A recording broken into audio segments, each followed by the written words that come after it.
Hi! In front of me is ASUS Zenfone 9 and today I would like to show you how you can change default apps on this device.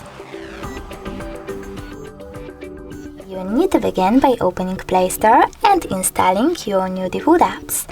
I will go with Opera Mini browser. When it's ready, select Home button and go into Settings.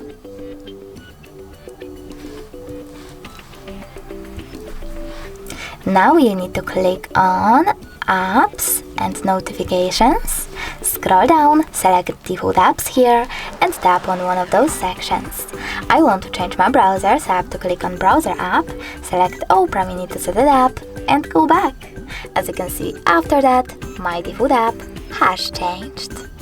Thanks so much for watching. If you enjoyed this video, smash that like button, comment and subscribe.